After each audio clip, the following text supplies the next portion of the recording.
যে কামাল ভাই, ইলিশ কত করে বিক্রি করছো? ভাই একেবারে সস্তা, মাত্র 200 টাকা করে বিক্রি করছি। বাজারে এর চেয়ে কম দামে আর পাবে না। হ্যাঁ ভাই, তা তো আমি জানি। এই বাজারে তুমিই তো সবচেয়ে কম দামে বিক্রি করো। বাজারে তোমার দোকানেই তো সবাই আসে, তাই না? আচ্ছা ছাড়ো এসব কথা, আমাকে 3 কেজি ইলিশ দাও তো। বাড়িতে ছেলে বাইরে করলো ইলিশ খাবে, তাই আর না করতে পারিনি। এই নাও ভাই। ভাই এই নাও তোমার 600 টাকা। ঠিক আছে ভাই, আবার এসো। হ্যাঁ হ্যাঁ, আসবো আসবো। আমার হাতে ইলিশ দেখলে আমার ছেলেটা অনেক খুশি হয়ে যাবে।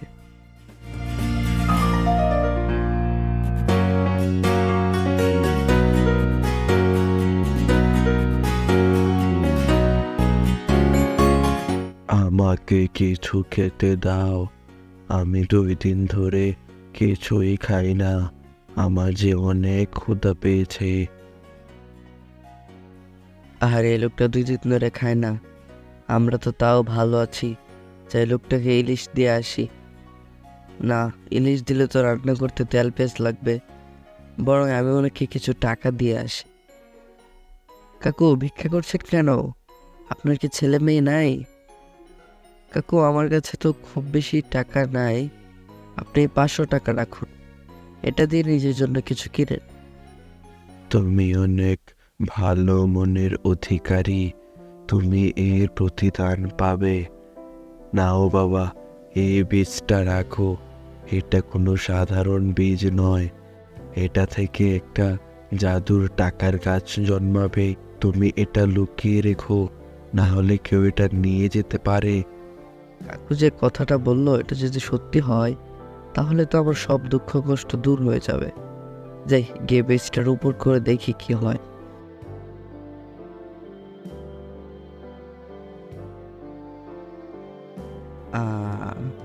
এখন শুধু অপেক্ষার পালা, দেখি বা কে কে আছে। বাবা বাবা, তাড়াতাড়ি বাইরে এসো, তাড়াতাড়ি দেখে যাও।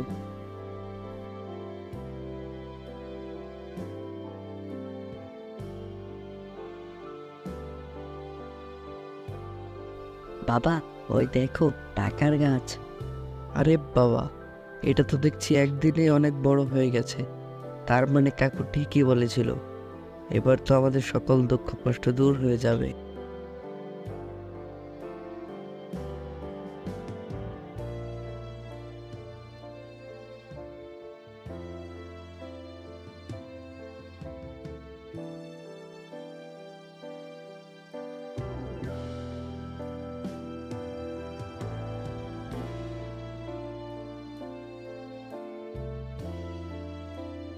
জানো টুনি, আমার এখন কত খুশি লাগছে।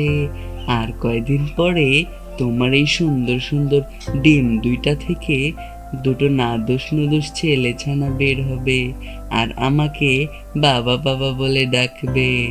হ্যাঁ গো টুনা, আমিও তো ডিম দুটো নিয়ে অনেক খুশি। কিন্তু টুনা, এই ডিম থেকে ছেলে ছানা বা মেয়ে ছানা যাই হোক না কেন, আমি দুটোতেই খুশি।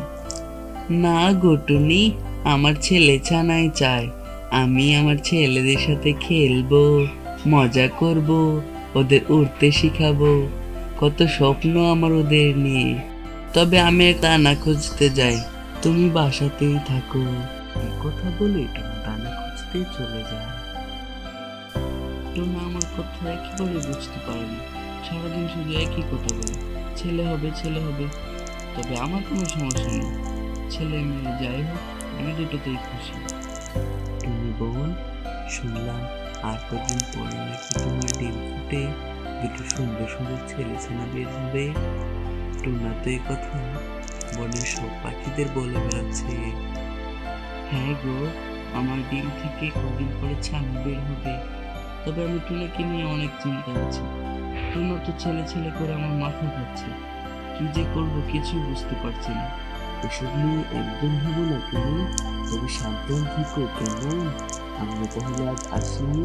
এই কথা বলে পাখি দুটো সেখান থেকে চলে যায়। আর এভাবে কয়েকদিন কাটার পর টুনির ডিম ফুটে সুন্দর সুন্দর দুটি মেয়ে ছানার জন্ম হয়। যা দেখে টুনি অনেক খুশি থাকলেও টুনা অনেক রেগে যায়। এ কি টুনি, আমি কত আশা করেছিলাম যে ছেলে ছানা হবে, আর এখন তো দেখছি দুটোই মেয়ে ছানা হয়েছে। মেয়ে ছানা আমার মোটেও পছন্দ না। ছেলে হলে আমার সংসারে হালটা ধরতো, কিন্তু এরা তো মেয়ে। এদের দিয়ে আমি কি করব বলো তো? টুনা, তুমি কি বলছো এসব বলো তো? তুমি বাবা হয়ে নিজের মেয়েদের এমন কথা বলতে পারছো? যাও এখন আর কথা না বাড়িয়ে দানা খুঁজে নিয়ে আসো, আমার অনেক খিদা পেয়েছে। যাচ্ছি টুনি, কিন্তু টুনি, তোমার এই মেয়ে ছেলেরা বড় হয়ে যেন আমাকে বাবা বলে না ডাকে, নইলে কিন্তু আমি ওদের অনেক মারবো বলে গেলাম। এসব কথা বলে টুনা রেগে দানা খুঁজতে চলে যায়। টুনার কথা শুনে টুনির অনেক মন খারাপ হয়, কিন্তু কোনো উপায় নেই বলে টুনি বসে তার ছানাদের আগলে রাখত। এভাবেই অনেকদিন কেটে যায়। টুনির ছানারা এখন কথা বলতে শিখে গেছে। বাবা বাবা, আমাদের না বাইরে যেতে খুব ইচ্ছে করে, তুমি আমাদের দুজনকে বাইরে নিয়ে যাবে? কি, তুই আমাকে বাবা বললি? কিরে টুনি, তোকে কেন সেদিন বললাম? সেটা কি তোর মাথায় নেই নাকি? এই বাচ্চা আমাকে বাবা বলে ডাকছে কেন? প্রথমবার দেখে আমি তোর ছানাকে কিছু বললাম না, কিন্তু এরপর যদি আমাকে বাবা বলে ডাকে তাহলে আমি বাসা থেকে বের করে দেব। এই কথা বলে টুনা বাহিরে চলে যায়। মা মা, বাবা সবসময় আমাদের সাথে কেন এরকম করে বলো তো? মনে হয় আমরা বাবার নিজের মেয়ে না। এমন কিছুই না রে মা, তোরা বাবার কথায় কিছু মনে করিস না কেমন? আর শোন, আজ থেকে তোরা তোর বাবার সাথে কোনো কথা বলবি না। তোরা দুজনে মেয়ে ছানা হয়েছিস দেখে তোদের বাবার অনেক মন খারাপ। মায়ের এমন কথা শুনে দুই ছানার অনেক মন খারাপ হয়, আর সেদিন থেকে তারা আর টুনাকে বাবা বলে ডাকতো না। অবশেষে টুনির আবার ডিম দেওয়ার সময় হয়, আর বিকেলে টুনি বাসায় আরেকটি ডিমও দেয়। মা, এবার আমাদের একটা ভাই হবে, তাই না মা? তখন বাবাও অনেক খুশি হবে। হ্যাঁ রে মা, আমারও মনে হয় এই ডিম থেকে একটা ছেলেছানা বের হবে। অবশেষে তোদের বাবার স্বপ্ন সত্যি হবে। টুনি আর তার ছানারা যখন এসব কথা বলছিল তখন সেখানে টুনা চলে আসে। সে কি গো, তুমি তো দেখছি আবার একটা ডিম দিয়েছো। জানো, আমার যে কি খুশি লাগছে এই ডিমটা দেখে। এবার এই ডিম ফুটে আমার একটা ছেলেছানা বের হবে, আর এবার আমার ছেলে হলে বনের সব পাখিদের নিমন্ত্রণ করে খাওয়াবো। টুনার এমন হাসি মুখ দেখে টুনিও অনেক খুশি হয়। এভাবে অনেকদিন কেটে যায়। অবশেষে টুনির এই ডিমটা থেকেও মেয়ে ছানা বের হয়। টুনি, আমি ভেবেছিলাম তোর এই ডিম থেকে ছেলে ছানা হবে, কিন্তু আবারও তুই মেয়ে ছানা জন্ম দিলি। আমি তোর এই 3 মেয়ের মুখ কিছুতে দেখতে চাই না, তাই তুই তোর শয়তান ছানাদের নিয়ে আমার বাড়ি থেকে বের হয়ে যা। না টুনা, তুমি আমাকে বাসা থেকে তাড়িয়ে দিও না, আমি এই 3 ছানা নিয়ে কোথায় যাব? টুনি অনেক কাকুতি মিনতি করলেও টুনা তাদেরকে বাড়ি থেকে বের করে দেয়। তারপর টুনি তার ছানাদের নিয়ে সেখান থেকে চলে যায় আর একটা বড় গাছে বাসা বানায়, আর সেখানেই থাকতে শুরু করে। তো বন্ধুরা, তোমার কি এই কাজটা করা ঠিক হয়েছে? তোমাদের মতামত কমেন্টে জানাও, এবং এই চ্যানেলে নতুন হলে চ্যানেলটিকে সাবস্ক্রাইব করো। আজকের মতো এই পর্যন্ত, শীঘ্রই আবার দেখা হবে।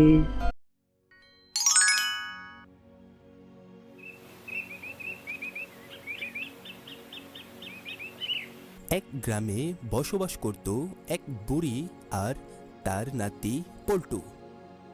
বুড়ি ছিল খুবই দরিদ্র। প্রতিদিন সে ভিক্ষা করে তাদের খাবার জোগাড় করত। পল্টুই ছিল তার জীবনের একমাত্র আনন্দ।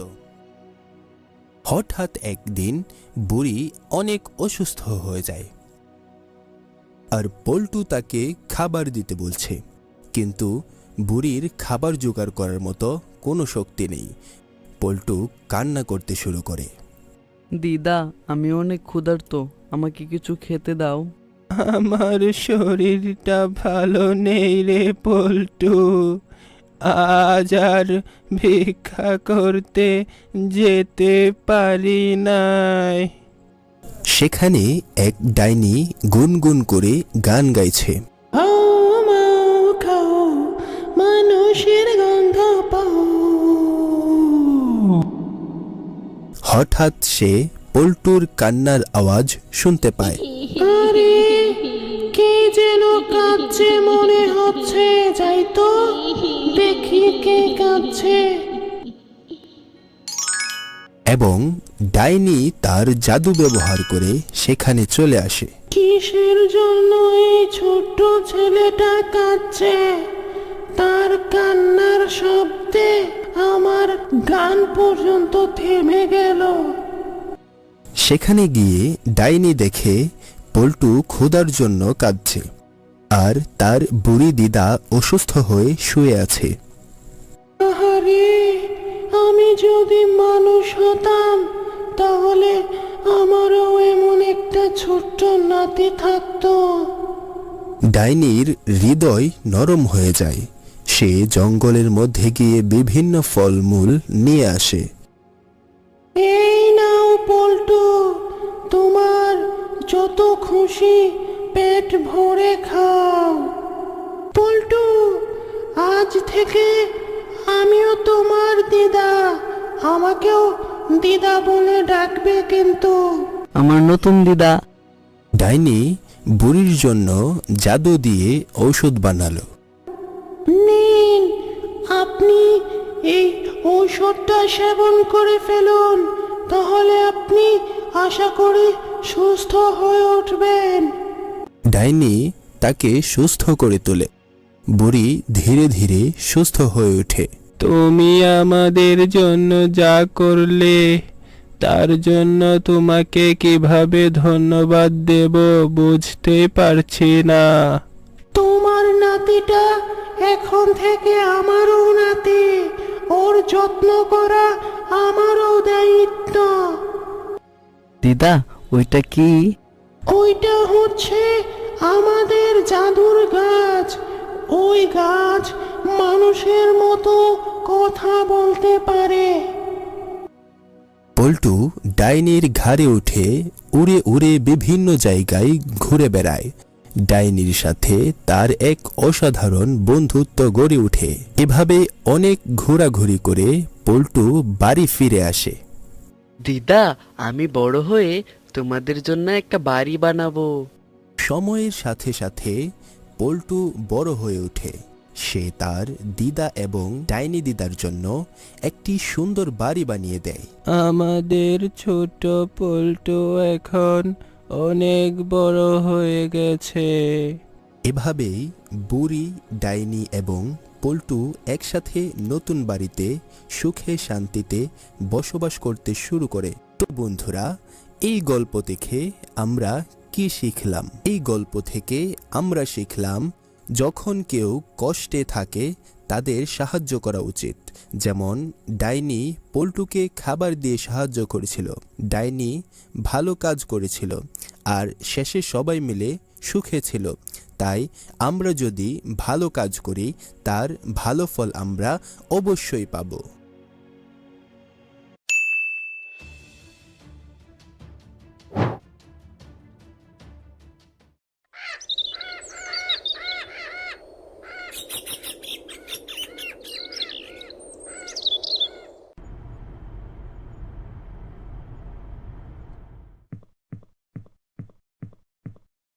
গুড মর্নিং গেটু, কি খবর তোমার? তোমরা তো এখন অনেক ব্যস্ত হয়ে গেছো। হ্যাঁ ভাই, ইদানিং একটু বেশি ব্যস্ততা। চিন্তা করলাম সব কিছুই তো উন্নত হচ্ছে, কিন্তু আমাদের একটা রোবটের খুব প্রয়োজন। এই রোবটটি আবিষ্কার হলে আমাদের জীবনযাত্রা অনেক সহজ এবং উন্নত হবে। তুমি কি বলো? হ্যাঁ, তা অবশ্য ঠিক। একটা রোবট হলে আমাদের জন্য সব কিছুই সহজ হয়ে যায়। কিন্তু হ্যালো ভাই, কোথায় আপনি? বেশি ব্যস্ত নাকি? হ্যাঁ, কিন্তু কেন? আপনি এখনো কিছুই জানেন না? খুব শীঘ্রই আমাদের রাজ্যে আমাদের চিরশত্রু ব্যাডবার্ডের আগমন করতে চলেছে। কি বলছো এসব? হ্যাঁ ভাই, আমি এইমাত্র খবর পেলাম বিজ্ঞানী অ্যাস্ট্রোমাইটের কাছ থেকে। ভাই, আমাদের খুব শীঘ্রই কিছু একটা করতে হবে। দাঁড়াও দেখি কি করা যায়। ভাই গেটু, সমস্যা তো একটা হয়ে গেছে, অনেক বড়। পিল্টু কল দিয়েছিল, বলল আমাদের সামনে খুব বিপদ। কি বলছো, খুলে বলো। আমি তো তোমার কোনো কথাই বুঝতে পারছি না। গ্লুকোজ গেটুকে সব কিছু খুলে বলল। এসব কথা শুনে গেটু চিন্তায় পড়ে গেল। ভাই দাঁড়াও 2 মিনিট, আমি দেখছি কিছু একটা করা যায় কিনা। গেটু তাড়াতাড়ি করে তার রোবটটিকে লঞ্চ করার চেষ্টা করলো।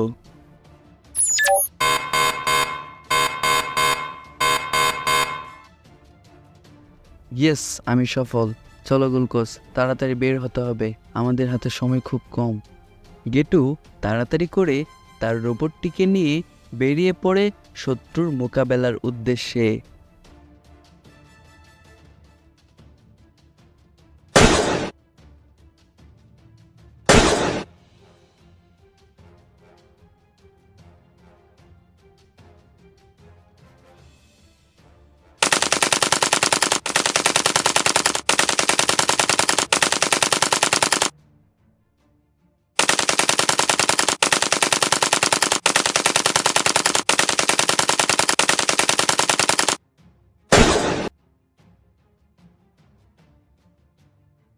কিন্তু যাওয়ার পথে তারা দেখতে পায় তাদের চিরশত্রু ব্যাডবার্ডকে। এসব দেখে গেটু তাড়াতাড়ি তার রোবটকে আদেশ করলো, যাও সাইকোনেক্স, ওই ব্যাডবার্ডকে ধ্বংস করে দিয়ে আসো।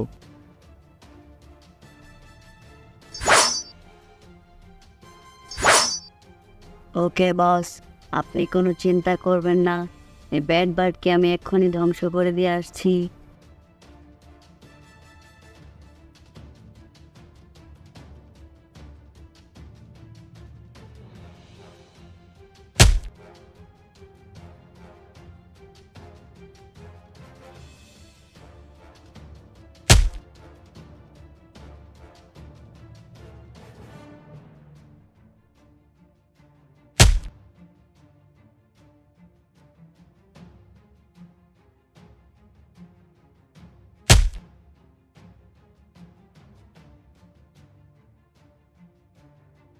কিন্তু সাইকোনেক্স কোনোভাবেই ব্ল্যাকবার্ডের সাথে পেরে উঠছিল না।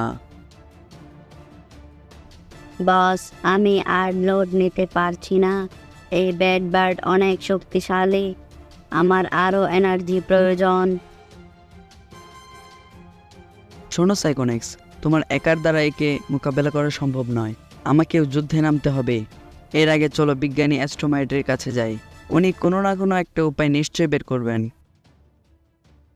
এই কথা বলি গেটু এবং সাইকোনেক্স বেরিয়ে পড়ে বিজ্ঞানী অ্যাস্ট্রোমাইটের ল্যাবের উদ্দেশ্যে। কিছুক্ষণের মধ্যে তারা পৌঁছে যায় বিজ্ঞানীর ল্যাবে। সেখানে পৌঁছে তারা বিজ্ঞানী অ্যাস্ট্রোমাইটকে সব কিছু খুলে বলে। হ্যাঁ গেটু, বুঝতে পেরেছি, কিন্তু আমি তো তোমাকে তেমন কোনো সাহায্য করতে পারবো না। তবে হ্যাঁ, আমার কাছে একটি ঘড়ি আছে যেটা তোমার কাজে আসতে পারে। দাঁড়াও, আমি নিয়ে আসছি। এই নাও গেটু, এই ঘড়িটা রাখো। বিজ্ঞানী অ্যাস্ট্রোমাইট, এই ঘড়ি দিয়ে আমি কি করব? গেটু, এটা কোনো সাধারণ ঘড়ি নয়, এটা একটা ম্যাজিক্যাল ঘড়ি। এখানে যে লাল বাটনটা দেখছো, এটাতে তুমি চাপ দিয়ে ঘড়িকে যে কোনো আদেশ করতে পারবে, আর সবুজটাতে চাপ দিলে তুমি অদৃশ্য হয়ে যাবে। ধন্যবাদ বিজ্ঞানী অ্যাস্ট্রোমাইট, এরকম একটা মুহূর্তে সাহায্য করার জন্য। চলো সাইকোনেক্স, এই ব্যাডবার্ডকে এখন ধ্বংস করে ফেলব। গেটু সেখানে পৌঁছেই দেখতে পায় ব্যাডবার্ড পাওয়ার প্ল্যান্ট সিস্টেমের দিকে যাচ্ছে। এসব দেখে গেটু একটুও সময় নষ্ট না করে তাড়াতাড়ি তার ঘড়ির লাল বোতামটিতে চাপ দিল। ম্যাজিক্যাল ঘড়ি, ওই ব্যাডবার্ডকে আটকাও, ও যেন কোনোভাবেই পাওয়ার প্ল্যান্ট সিস্টেমের দিকে যেতে না পারে। সাথে সাথে ম্যাজিক্যাল ঘড়ি থেকে এক অদ্ভুত শক্তি বেরিয়ে এসে ব্যাডবার্ডকে থামিয়ে ফেলে। দেখি আমি হাঁটতে পারছি না কেন? ও, তার মানে গেটু, হা হা হা। গেটু, তুই কখনো আমাকে ধ্বংস করতে পারবি না, আমি তোদের শহরটাকে ধ্বংস করে ফেলবো। হা হা হা। সাথে সাথে ব্যাডবার্ড গেটুকে আক্রমণ করে। গেটু তার ম্যাজিক্যাল ঘড়ির সাহায্যে পাল্টা আক্রমণ শুরু করে। একবার ব্যাডবার্ড আক্রমণ করে তো আরেকবার গেটু আক্রমণ করে। এভাবেই শুরু হয়ে যায় এক তুমুল যুদ্ধ।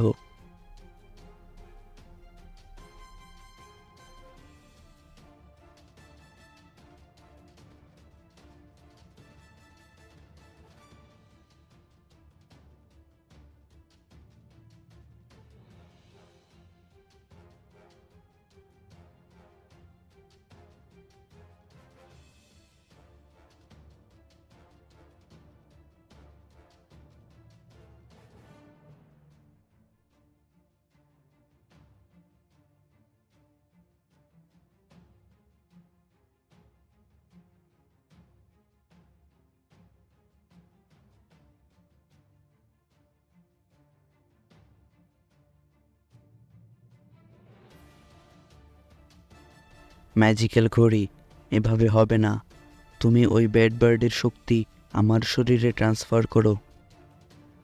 সাথে সাথে ব্যাড বার্ডের সকল শক্তি গেটোর শরীরে ট্রান্সফার হওয়া শুরু হয়। না না, কি হচ্ছে? আমার শক্তি কমে যাচ্ছে কেন? না না গেটু, তুমি এটা করতে পারো না। আ এভাবে ধীরে ধীরে ব্যাড বার্ডের সকল শক্তি গেটুর কাছে চলে আসে, আর ব্যাড বার্ড একটা সাধারণ পাখিতে রূপান্তরিত হয় আর উড়ে সেখান থেকে চলে যায়, আর গেটু সেখান থেকে চলে যায়। এই গল্পটির শিক্ষা হলো, গেটো তার সংকটময় মুহূর্তে বিজ্ঞানী অ্যাস্ট্রোমাইটের কাছ থেকে সহায়তা নিয়ে সঠিক সিদ্ধান্ত গ্রহণ করেছে। সমস্যার সমাধানে সঠিক উপায় খুঁজে বের করা গুরুত্বপূর্ণ। গেটো ব্যাড বার্ডকে জানিয়ে দেয় যে শক্তি সঠিকভাবে ব্যবহার করা উচিত, যে এই শক্তির অপব্যবহার করে তাকে তার কর্মের ফল ভোগ করতে হয়। এই ধারণাটি আমাদের শেখায় যে অবৈধ বা অন্যায় উপায়ে শক্তি লাভ করলে সেটা শেষ পর্যন্ত আমাদের জন্য ক্ষতিকর হতে পারে। গেটো এবং সাইকোনেক্স ব্যাড বার্ডের বিরুদ্ধে লড়াই করতে সাহস দেখিয়েছে। সংকটের সময় সাহসী থাকা এবং নিজের উপর বিশ্বাস রাখা জরুরি। গল্পে গেটো এবং সাইকোনেক্সের মধ্যে সহযোগিতার দৃষ্টান্ত রয়েছে। একসাথে কাজ করলে বড় চ্যালেঞ্জ মোকাবেলা করা সহজ হয়। ব্যাড বার্ডের অন্যায় কার্যকলাপের বিরুদ্ধে দাঁড়ানো এবং তাকে প্রতিহত করা শেখায় যে অন্যায়ের বিরুদ্ধে লড়াই করা প্রত্যেকের দায়িত্ব। তো বন্ধুরা, আমাদের আজকের গল্পটি তোমাদের কাছে কেমন লেগেছে? আশা করছি ভালো লেগেছে। তোমরা যদি আমাদের পরবর্তী গল্প দেখতে চাও তাহলে আমাদের চ্যানেলটিকে সাবস্ক্রাইব করতে ভুলবে না। আজকের মতো এই পর্যন্তই, শীঘ্রই আবার দেখা হবে।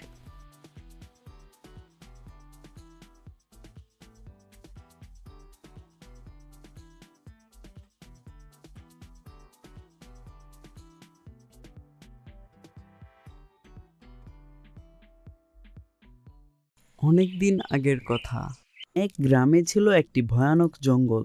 সেই জঙ্গলে বাস করত একটি মানুষ খেকো ভূত। তার ভয়ে কেউ জঙ্গলে যাওয়ার সাহস পেত না, তাই সেই জঙ্গলটা সবসময় নিস্তব্ধ থাকত। হঠাৎ একদিন শহর থেকে একটি লোক গ্রামের উদ্দেশ্যে সেই জঙ্গল দিয়ে যাচ্ছিল। সে তখন জানতো না যে সেই জঙ্গলে ভূত আছে, তাই সে খুশি মনে হাঁটতে থাকে। হঠাৎ তার সামনে চলে আসে সেই ভূতটি। সে তখন কিছুটা অবাক দৃষ্টিতে তাকিয়ে রইল। তখন ভূতটা বলল, কে রে তুই আমার জঙ্গলে? তোকে তো আগে কখনো দেখিনি। কে তুমি? তুমি এখানে আসলে কোথা থেকে? এই ছেলে, তোমার সাথে যা কিছু আছে সব আমাকে দিয়ে দাও, না হলে আমি তোমার ঘাড় মটকে ফেলবো। ছেলেটি ছিল অনেক চালাক, তাই সে বুঝতে পারে যে এটা মানুষ। ভূত সেজে তাকে ভয় দেখাচ্ছে। তুমি যে ভূত, এটার প্রমাণ দিতে পারবে? বল, তোর কি প্রমাণ লাগবে? আচ্ছা বলো তো, ভূত কিভাবে হয়? মানে তুমি যে ভূত না সেটা আমি খুব ভালো করে জানি। এই ছেলে, তুমি কিভাবে জানো যে আমি ভূত না? কে তুমি? কোথা থেকে এসেছো তুমি? তুমি যেহেতু জেনে গিয়েছো যে আমি মানুষ, তাহলে তো তোমাকে আমি বাঁচিয়ে রাখবো না, তোমাকে এখন আমি মেরে ফেলবো। আমাকে যদি কিছু করার চেষ্টা করো, আমি পুলিশকে ফোন করব। পুলিশের কথা শুনে লোকটি ভয় পেয়ে যায়। আমাকে ক্ষমা করে দাও, আমি আসলে ডাকাত, আমি বুঝতে পারিনি, এবং এদিক দিয়ে যারা যায় তাদের কাছে অনেক অর্থ সম্পদ থাকে, এর লোভ আমি সামলাতে পারিনি, তাই আমি ভূত সেজেছিলাম, আমাকে ক্ষমা করে দাও।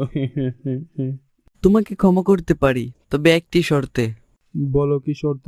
গ্রামবাসীদের সামনে কান ধরে ক্ষমা চাইতে হবে। আচ্ছা ঠিক আছে, তবে তাই হোক। তারপর থেকে সে জঙ্গলে আবার মানুষ আসা যাওয়া করতে পারে নির্ভয়ে। তো বন্ধুরা, আমাদের আজকের গল্পটি তোমাদের কাছে কেমন লেগেছে? যদি ভালো লেগে থাকে তাহলে অবশ্যই আমাদের চ্যানেলটিকে সাবস্ক্রাইব করবে।